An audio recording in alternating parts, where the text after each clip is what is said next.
blow-up of it. These are the different periods. You may recognize some of the names here, like Jurassic from Jurassic Park. And then if the glaciers we're talking about, oh, what did I do? Okay, I'm sorry. I'm sorry, Skynet. Okay. No Terminator fans? No. Anyways. So the glaciers that we're talking about are up here. And here we have, if we take a little chunk of that last portion of the Cenozoic is a time period known as, it's actually called a period, it's called the Quaternary. And we're talking about the first epoch of the Quaternary. We'll be talking about the Pleistocene glaciations. So the time period we're talking about is between about 2.6 million years ago, that's with an M, all the way up to about 11,000 years ago. Now, it helps to orient ourselves by, you like dinosaurs, Robert? It helps to orient ourselves by events that we're familiar with. So the start of this Phanerozoic eon down here are the shelly things becoming common. So we start seeing shells in the fossil record.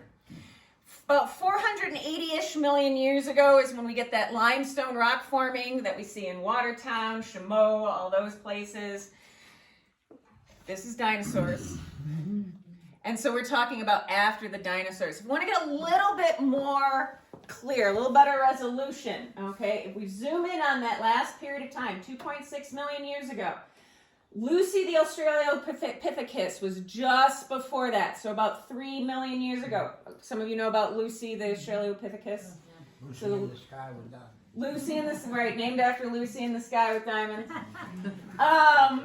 The glaciers we're talking about go up here, and this is the box that represents fully modern humans. That's us, okay? So fully modern humans, depending on how you, there's some debate about how to define that. It's between, we as a species are between about 200,000 and 300,000 years old. So we have overlap with the Pleistocene glaciations. Our species evolved towards the end of the Pleistocene glaciations. Now, one of the things, just like we have these pulses of major glaciations throughout Earth's history, where we have it very, very cold, and then warm again, and then very cold, and then these pulses during the Phanerozoic. Still very proud of that plot. It's close. So at the small scale, we can also see that a glaciation isn't a single event. So we think about the glaciations that shaped our land as like, there was ice, and now there's no ice. But that's not really what's going on. What's really going on is that we have these glacial periods, and then we have warming periods of interglacials. Right now we're in an interglacial. We're messing with that a little bit. We're a little too enthusiastic about making it interglacial because we're trying to make the climate warmer through our carbon emissions. But you can see that we have actually lots of little pulses throughout time in the last 2.6 million years of glacial versus interglacial. So the picture's kind of complicated. I have a question. Yes. In that last slide, so during the glacial periods, like how much of the Earth would have been covered with glaciers? 30% at its peak. So this right here, like where you see it at the most, at the coldest, it would have been about 30% of Earth. Right now, to give you a perspective, we have about 10% of Earth covered in glaciers. And like I said, there have been time periods before about 65 million years ago where there were no glaciers at all. Now, during the Cenozoic, we've always had glaciers. Okay, during the last 65 million years since the dinosaurs, we've always had glaciers. But that's a really good question. Yeah, so at peak, about 30% of Earth, or about a third of Earth. So, glacial ice, and I have stood on a glacier. It was awesome. Glaciers are actually made out of snow.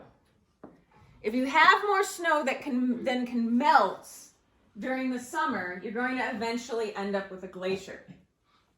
So what ends up happening is that you have your fluffy, fluffy, nice snow on top, but that can build up over time, and you end up with something that's many meters. In other words, when I say meter, picture a yard. For the purposes of this lecture, they're the same thing. Not for my students in the audience who leave here. They're not the same thing anymore. But for general ballpark trying to get. So here we have it at 250 meters and here at 2,000 meters or about 2,000 yards.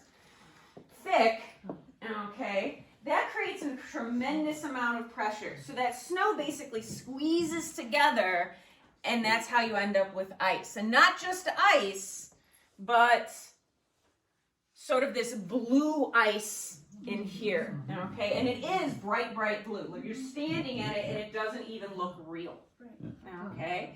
And that has to do with water. This is the same reason, this is not the same reason that the sky is blue. The sky is blue due to something called Rayleigh scattering. This is due to why the ocean is blue, okay? And that's the idea that water absorbs things in the red and yellow wavelength, and so the only wavelengths that are getting reflected back at us are blue. Now if we go back to this image in a second, this gives you an idea. How many people have heard about ice cores in climate studies? Quite a few of you, right? So that's what's going on in those ice cores and those climate studies. As that snow compacts, it ends up with a little bit, tiny, tiny, really, really high pressure air bubbles inside of that. So when we drill down through the ice and pull it up, we can actually sample the atmosphere from when the snow fell. And that's how we get a lot of our picture of the changes of climate over the last particularly 500,000 years. Isn't that cool? I think it's cool. But that's why I do this for a living. Huh? Is that how the gold miners get it? Gold miners? On TV? I'm not quite sure. I'm not quite picking up what you're laying down. Well, they drill. Oh yeah, how they drill. No, that's a much bigger drill. Actually, I have a friend that worked in a gold mine, but moving forward. Trying to focus. Everything's interesting in geology. You'll find that or I think it is. I love geology. So this is a diagram from one of my favorite comic strips. It's a very nerdy comic strip called XKCD. And they did one where they showed the thickness of the ice sheets. And to just give you an idea, this is Toronto, Chicago, Boston, and Montreal. About 21,000 years ago, which is during the last glacial advance. And you can see like Toronto was under about a mile, almost a mile, 1.3 miles of ice. Montreal was under over 2 miles of ice. This area around here was under approximately a mile of ice above us. Yeah, a lot of geology is using your imagination. So picture a mile of ice above you. Now, the physics of a mile thick sheet of ice are kind of weird. Oh, darn it. I was going to bring some silly putty because this actually is a really good, very well demonstrated through silly putty. But you can imagine silly putty, right? Picture silly putty, good. So glaciers are made of solid ice, but solids like ice or even the mantle of the earth, which is solid, at long time scales and large scales, large physical scales, can gradually flow. So it's a little bit like silly putty, which is kind of a solid, but if you put silly putty on a tilt, or you stack up silly putty high, it'll gradually flow outward. And glacial ice does that. Now that's important for understanding why we find the features that we do where they do. This flow carries a lot of things. It flows a little bit like a river, a very slow, very, very powerful river. Because ice can pick up huge boulders and gradually carry them down further south or down the mountain. So the very big rocks that it carries are called erratics. Whereas the smaller material, and we'll go back to this stuff very soon, is called till. So I've got some samples of till, and Karen was super nice and did divide you up into rows so I can hand things around very easily. Thank you, Karen. Here, let me open that up for you. Please, some of this is actually till. I was just about to say be careful right when I dropped it. Because some of this till is actually from my hometown of Chicago. Because this entirety, like the whole area all around the Great Lakes is covered with this stuff. So why don't you go ahead? This is also And you two. better hold it so I don't spill it. And Go ahead and pass it around to people around you and behind you. And so what are we seeing? So what are we seeing? This is the mix of sediments that's carried by glaciers. And you've almost certainly, I have no doubt, seen this all over the place and had no idea what you're looking at. In fact, a lot of people think that, well, it's a mixture of gravel and sand. Humans must have put it there. No! Glaciers put it there. Because glaciers aren't picky. Glaciers pick up everything and carry it along with it and drop it. And till is one of those signatures of glaciers. So what's going on inside a glacier is that interior flow carries it, till carries those erratics down to the toe. And the toe of the glacier is the end of the glacier. Once again, it's flowing like a river, just very, very slowly with a lot of force, a lot of power. So it carries those big rocks down to the toe. And the toe is important because that means at the toe you have more melting than you have snow being added to the glacier. So where that melting is happening, all those rocks that are getting carried along drop out, and that forms a moraine. And we'll talk more about moraines later in this talk. Isn't that what you put on pies? I don't know, I don't bake. So I do bake a little bit, but I couldn't resist that. so when you see this picture of a glacier, I want you to think about the areas, because we're going to talk about features created by deposition. In other words, when you're dropping the ground up rocks, and I'm always going to have deposition in this lecture in green, okay, just so you make that connection. It makes it a little bit easier to identify in the lecture. Erosion is where you have the glacier grinding along, having a mile or two thick piece of ice that's rubbing up against that bare rock, grinding it down. So that's where you're going to have erosion occurring.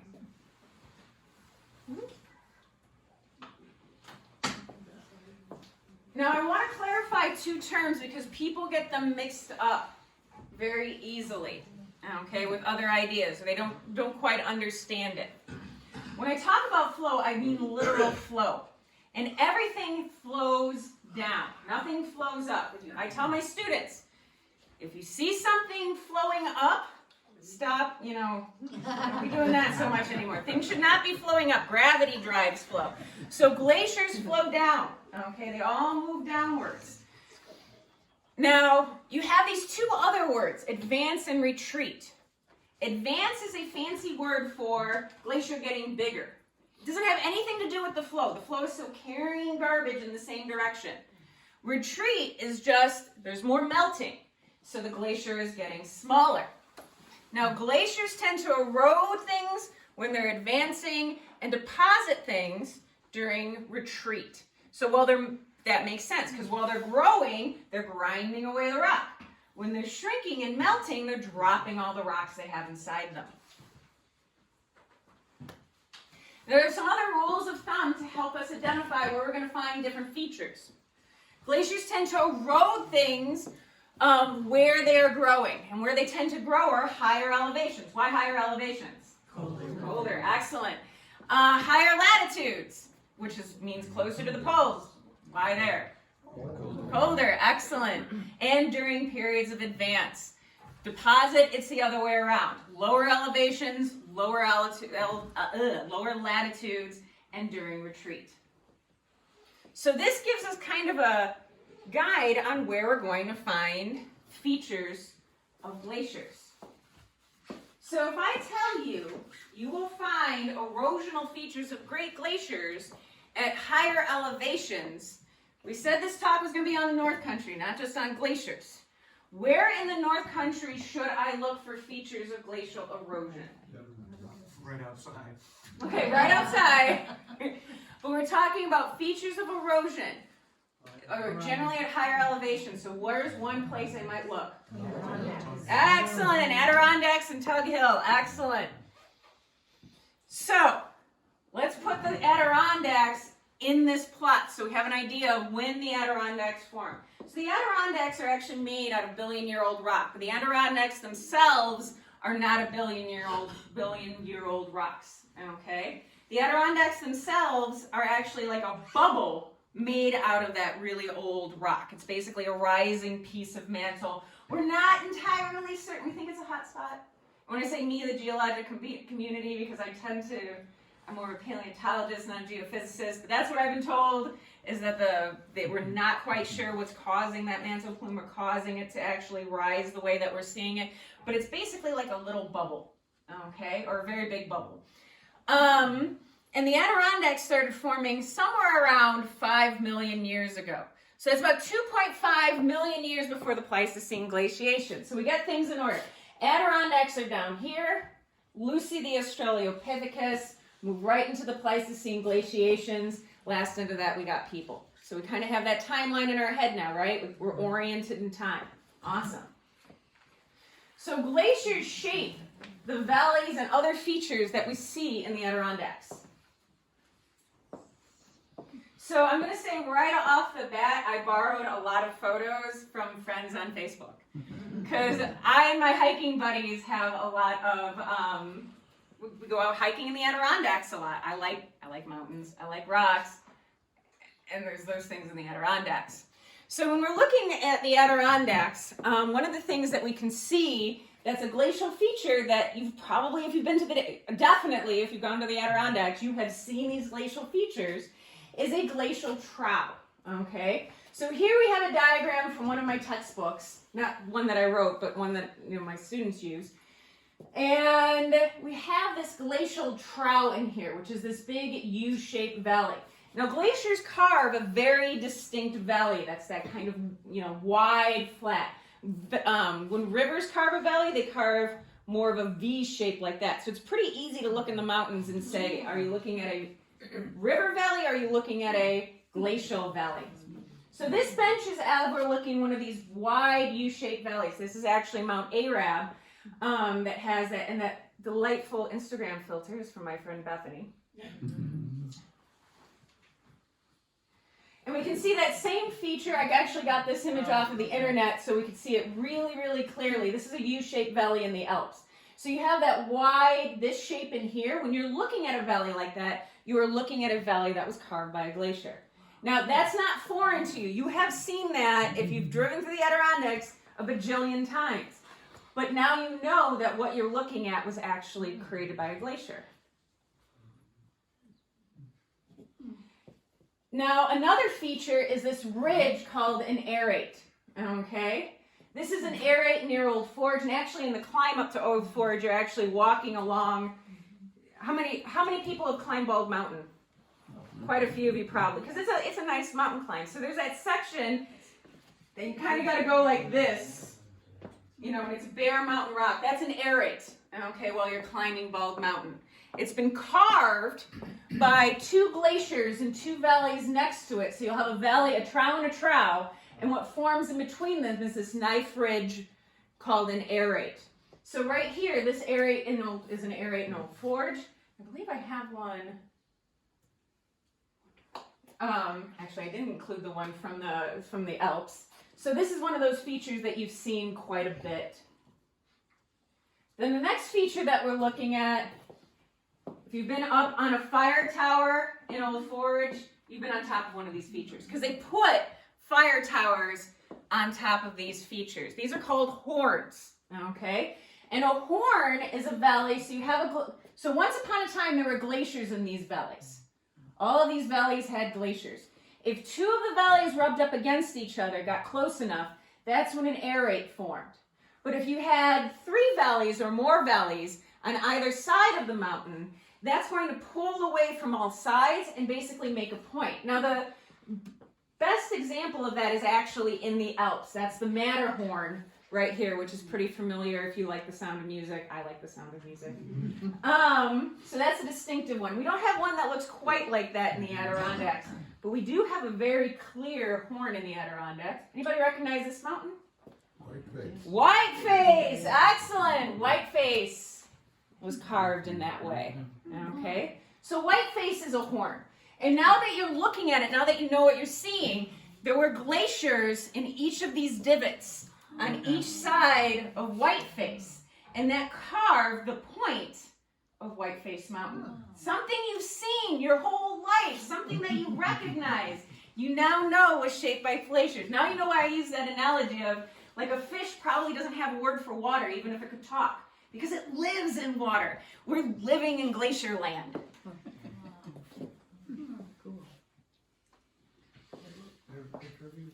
Huh? Yeah.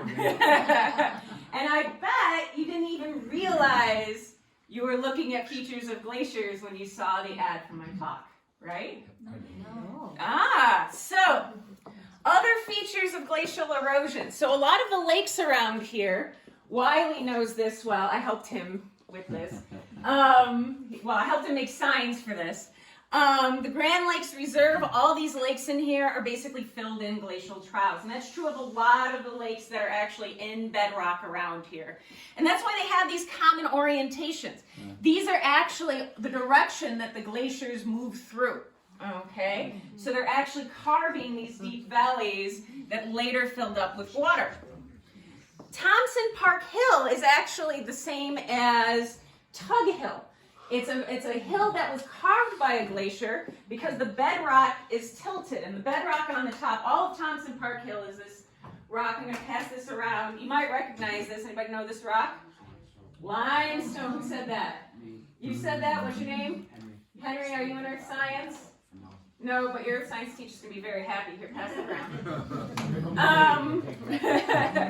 So there's a particularly hard limestone at the top of this tilted, actually, now that I have a drawing board, I might as well use it. How come all the golfers say 4 up there? So, goodbye, excellent diagram that I was very proud of. Oh, no, it's okay. Obviously, I can draw it again. So, It's on film. it's on film, yes. So, geology win. So both Thompson Park area and the Tug Hill area have this tilted bedrock like this. Now, when the glaciers swept through, I'm going to use this right here to help represent glacial erosion. It cut away at the layers. It cut preferentially into the layers that were softer, like in the case of Tug Hill, that's the Utica Shale. And it left behind, basically, and it cut away at some of these softer layers on top of this layer of bedrock. So in the case of Thompson Park Hill, this would be Denmark limestone. In the case of Tug Hill, this is Oswego sandstone. This is called a tilted mesa. And it's distinct to this area because we have the tilted sedimentary rock that we do. In Chicago, we also have sedimentary rock, but it's not tilted. So when the glaciers came through, they eroded it wicked flat. Like, I have people who say, how could you grow up in Chicago and possibly be interested in anything related to geology, because it's just flat. Like, all the way through Kansas, and we're looking at the Rockies like flat. So, but here, our bedrock is all tilted. And it's from that tilt that when the glaciers came through, it preferentially created differential weathering. It would preferentially erode. Those of you who are in 102, I know I have at least one 102 student in here, will be talking about this. Differential weathering, take notes. So it cut away at these softer layers of rock. This hard, more resistant rock wasn't able to be eroded by the glacier, and you end up with a hill left behind. Now in this one, I actually asked my colleague, Emily, to verify. How do you all say this? Taganik. I've been there quite a few times. The tallest waterfalls in New York. Now, if you look at this, you may not have been able to see what the glaciers did. I'm going to go one forward. We actually have multiple U-shaped valleys. This is what's actually known as a hanging valley. There was a little glacier up here, and then a bigger glacier swept through here. So there was a big glacier here, and then a little glacier that came up here. And what that created was like this little valley that intersects a little U-shaped valley intersecting a big U-shaped valley, and it created the tallest waterfall in the state of New York. Where is that located? That is located near the Finger Lakes. Yes, I know I said North Country, and this is technically central New York. But yeah, it's outside of Ithaca. What were you gonna say? The You mean the round tallest pool free- where the water is falling, Huh? the round pool and where the water's falling. Yeah. It looks too circular. Is that man-made or? Nope, that is naturally made. That is, two things are going on there. You have that U-shape. This is really actually a type of bowl-shaped valley called a cirque, where we have basically, this is the head of the glacier, the start of the glacier was sitting here, and it gradually ate into it, and then you have the water basically carving the pool, creating kind of like what's called a pothole. Not like the potholes in the pavement, but basically the water pounding at that on the rocks underneath it, which basically helped make a little bit of a round formation. Now, I think you had a smart aleck comment, Emily. I'll talk to you about it later. No, you were going to technically say, what's wrong with me saying it's the tallest waterfall? The tallest free-flowing waterfall in New York State. The tallest waterfall in New York State is Caterskill Falls. Okay, so Free-flowing waterfall. Caterskelt's not. Caterskills is the tallest free-flowing. What's this? The tallest waterfall. Draconic is the tallest free-flowing waterfall. Tallest free-flowing. It's one of the tallest waterfalls. Let's go with that. It just goes straight down. It goes straight down. Okay. Caterskill is So, cascade. Emily is an expert in watersheds, and she can tell you so much about rivers. She jumping ahead of the lesson. It's the highest. No, she's schooling me graduate school style. No, you're allowed to harass me. I would invite you if you weren't. She knows all this stuff already. She could be up here instead of me. But I appreciate you coming and supplying pictures and hiking with me. So we can also see the Finger Lakes were carved this way. What happened with the Finger Lakes and even the Great Lakes is that before there were glaciers, we had glacial valleys. And glaciers preferentially formed in those river valleys that carved them deeper and rounder. They later filled up with water, and that's how we ended up with the Finger Lakes and with the Great Lakes as well. Very hard. Yep, Flynn stone. So some of the features of glacial deposition, that till from, that actually is a picture from my textbook because I'm passing around the till. Till is that distinctive mix of different sized sediments. When we say different sized sediments in geology, what we'd usually say is unsorted sediments. All that means is that they're all mixed together. That's always a sign of a glacier. And then we have erratic. Erratic, once again, it's an actual old name. It means weird rock, okay? These big weird rocks, this particular big weird rock is up in Carthage and was painted by my friends, the Flynns, for the Flintstone. Smaller erratics are called cobbles. Now, I actually have a really cool specimen here. So I'm going to pass around a cobble. This is a glacial cobble. But along with that specimen, I'm going to pass around this specimen here. And this specimen is really cool to me because it actually represents two glaciations, okay? So this could be considered a very small erratic or a very big cobble. But what's cool about it is that this cobble formed, the cobble itself, or the erratic, formed during this most recent glaciation. But the rock that it formed from formed during that Permian glaciation and has its own till inside it. So you can see little cobbles from a glaciation that happened over 250 million years ago inside of a glacial cobble that itself formed sometime in the last 20,000 to 18,000 years. So you have two layers of glaciation in one rock. Isn't that cool? I actually got that near the Finger Lakes region. And that's one of the specimens I myself collected. Ooh, here's the other cobble. This cobble is from outside, I want to say Lausville. Yes?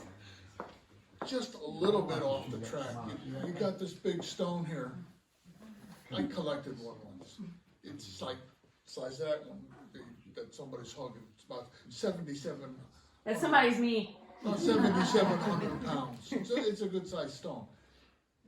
But I talked to one guy. It's all granite, and it's dark granite on two parts, and pink granite down the center. He said it came down from the Hudson with the glaciers. So I guess glaciers do move some big rocks. One of the questions is, what's one of the biggest that it's moved? That you Oh, they can be huge. They just outright. I mean, absolutely enormous. I mean, it can be the size of houses or more. Yeah, actually, when I was looking for pictures of different erratics, I discovered I have a I have a problem taking pictures of erratics, and that there are a surprising large number of pictures of me hugging erratics on the internet. So this is from a hiking trip I took this winter with some friends. That's why I'm wearing a Santa hat. These are some erratics up in the Adirondacks. It's another erratic up in the Adirondacks. These are some erratics in Chicago, and this is an erratic at JCC. So they're all over the place, and watch out, I might take a picture of them because I love erratics. So actually, I am a video game player, and my online name is New York Erratic. Other features of deposition. Yes. Glacial erratics, I mean, obviously some of those are big in the Adirondacks, but cobbles. How do you distinguish like a riverine cobble or? So the reason I know that's a cobble is because I dug that out of a drumlin. Okay. So, and that's a really good question. There's striations on there which can tell you, but it's not definitive. Okay. So that's partially me knowing where it came from. Okay. So, very good question. What's your name one more time? Tom. Tom. Thank you, Tom. So, more features of glacier deposition, drumlins. Drumlins are these long teardrop-shaped hills, and they form basically when the glacier flows over a ground moraine, basically a long spread-out pile of that hill. And trust me, you may not think you have seen them, but you've seen tons of them. So I have this great picture of tons of, so I went skydiving. And my skydiving video has a lot more discussion of glacial features in it than most skydiving videos. Can you see? Actually, I had a really good time. I totally recommend it. Can you see the drumlins in this picture? Yeah, if you're having trouble, I've outlined a few, or put a line along the ridge top of them, of a few of them. All these long little dots all over are a drumlin field. Okay, and the only reason they actually all have exactly the same orientation is just that these videos are filmed with GoPros and they have kind of a fish lens on them, so it looks like it's more bent than it's not. But they're actually all perfectly parallel with one another. I got very excited in the video. I'm like, oh my gosh, look at all the drumlins. So, but they're very common. That's outside of Weescourt. You find them all over the place. You find them out towards Gouverneur. You find them out towards Carthage. It's a tax write-off. Didn't think of that, but I probably should. Moraines. Moraines is the technical definition: a mass of rock and sediment carried down and deposited by a glacier, often as ridges. I tell my students it's just a big old pile of glacial garbage. And these are massive. There's a huge series of massive moraine systems that are basically running along what used to be the edge of the Laurentide ice sheet. That's the massive ice sheet that covered North America. An ice sheet is just a name for a glacier that's covering a continent. There's only 2 ice sheets left in the world. Greenland and Antarctica still have ice sheets as of right now. Mm-hmm. So moraines are one of those ones, once again, you've seen them all the time, so you don't even notice them. So this entire area, so this is this is actually a scan of a real map I have in my lab. This up here is Watertown. All of these crosshatches and parallel lines indicate moraines, so that means all of this entire area is basically moraine. So most of the area around here is covered in moraines. And those moraines, once again, follow that edge of the Laurentide ice sheet. So all around the Great Lakes, we have all these huge piles. Michigan is basically, when I went to my aunt's house, she was like, what kind of sediment do I have in my yard? I'm like, I don't even have to look. You got till, because it's all covered, like you can see it, like basically covers the shape of the mitten right there.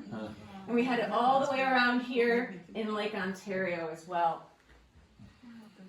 Chris, can I ask a question? Yeah. Is it true that the Earth's crust is actually still rebounding from the weight of Yes, the it's called isostatic rebound. So glaciers are so heavy, they actually call a part of the Earth called the lithosphere, which is the crunchy outside. It's basically the crust in the uppermost mantle, bends when it has that 2 miles of ice. That's how massive they are. and when the ice melts, that gradually rises back up again. Okay, I got a question too. How did the two different stones or types of rocks, two different ages, meld to make this? No, so this was part of this material. If you dated this, well, you don't date sedimentary rocks this way, but this and this material, the gray material and the pink material, are the same age. Oh, they're the same age? They're the same age. What you're basically looking at is till turned into a rock. Then another glacier swept through over 250 million years later, picked up that bedrock, ground it up, and turned it into a brand new erratic. Make sense? Yeah. Excellent. Great question. I bet more than one person was confused on that. So one of our last little things that we're going to talk about is Tug Hill Aquifer. Tug Hill Aquifer is this giant aquifer system that runs through here. Absolutely essential for our areas of commerce and health. It supplies well over 1 billion gallons of water per year to 11 municipalities, as well as regional farms. And that doesn't even include all the industries that are not part of municipal water. So that is actually structured from layers of till, okay, and glacial sediment from a glacial lake called Glacial Lake Iroquois. That's from the other talk. I just left the lake totally out of it this time because it's already quite a long talk. So that glacial deposit that runs all the way basically down this edge of Tug Hill and then right behind it up in this region over here, that stretch, you have water that runs over the bedrock of Tug Hill Plateau and basically gets soaked up into those glacial deposits, and that's what is trapping the water of the Tug Hill Aquifer. It's one of the reasons that the Tug Hill Aquifer is so vulnerable. The water in there is only a few decades old. It's constantly getting refreshed. So if you have farms or industry up here on Tug Hill and lets it run down there, then that very, very, very important and valuable local resource gets destroyed.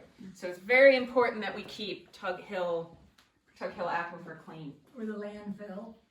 Or the landfill, yeah. So, to summarize, glaciers are big pieces of ice on land that last all year round. And there's been lots and lots of glaciations through Earth history. And every day where you are here, as soon as you leave here, I want you to look around yourself. That's the biggest thing I would love you to do once you leave here. Look around. Look at the dirt. Okay, maybe even touch the dirt if you're bold.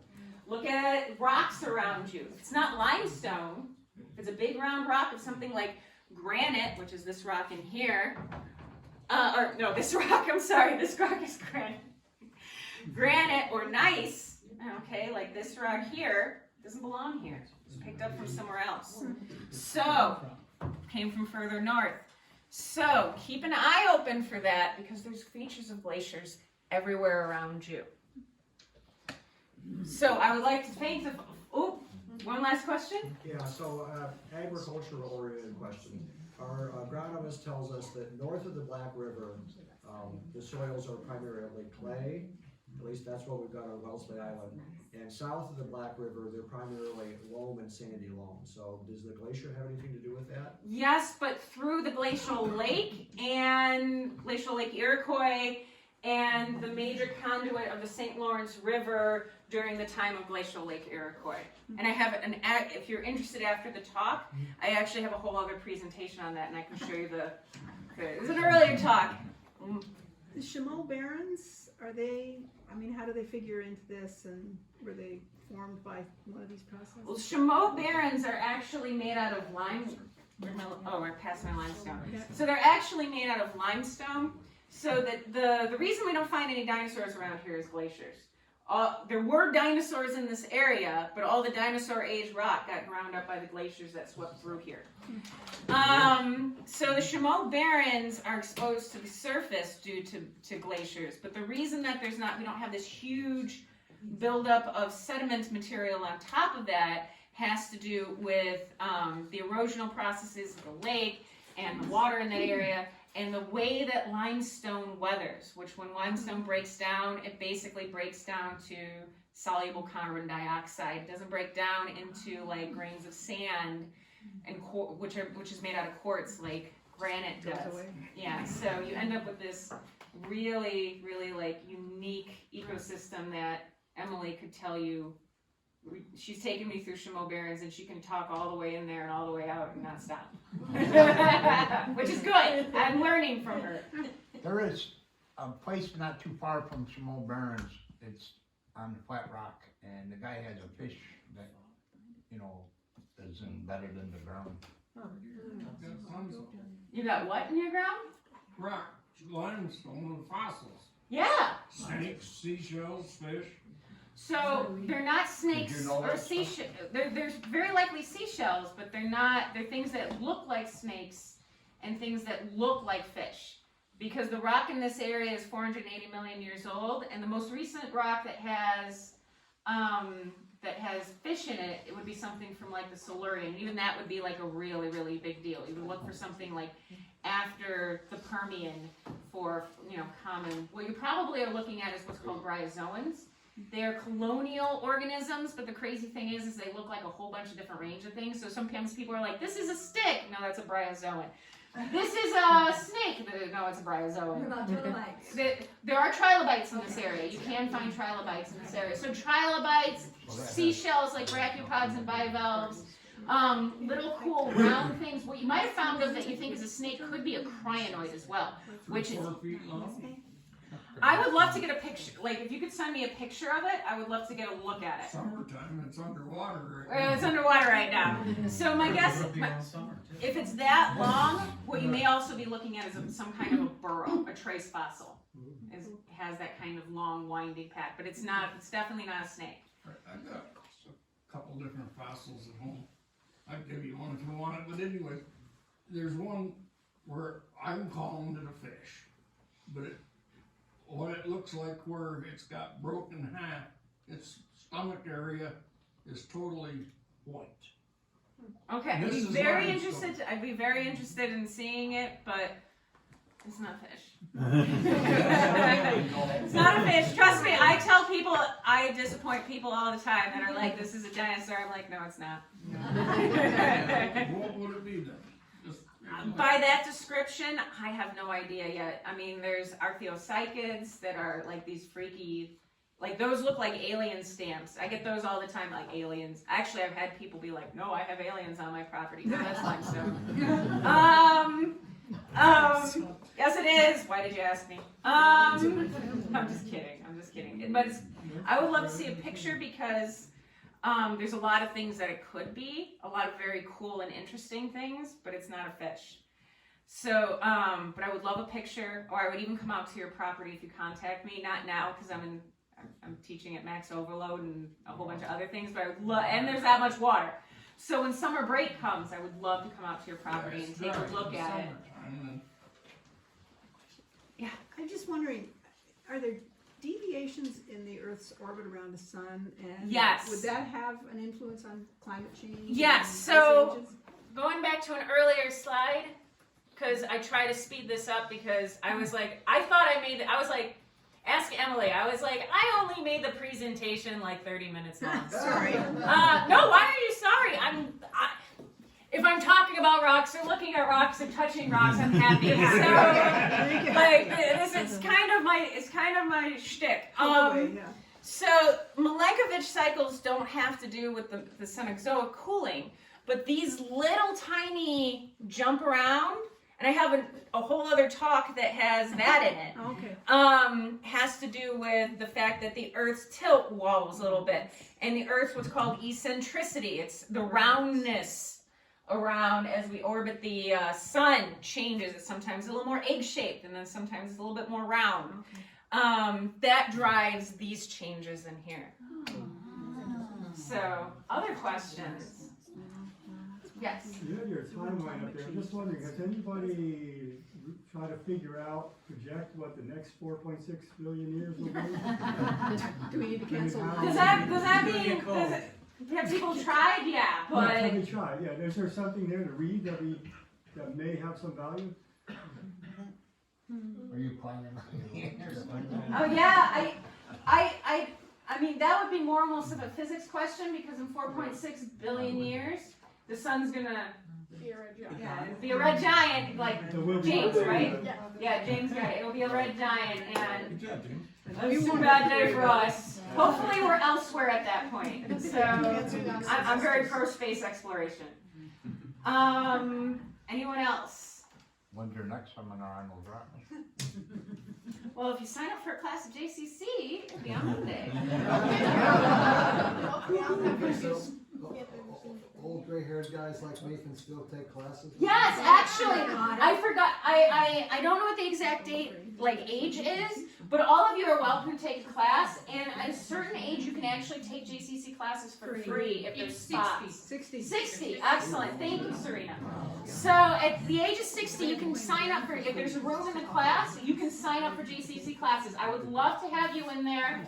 You're always invited. I find, trust me, my oldest students have been close to 70, so it's a really fun. I try to make my courses fun, and you might learn a lot. And yeah, you're welcome. You are welcome to come to JCC and take classes. So, other questions? Just,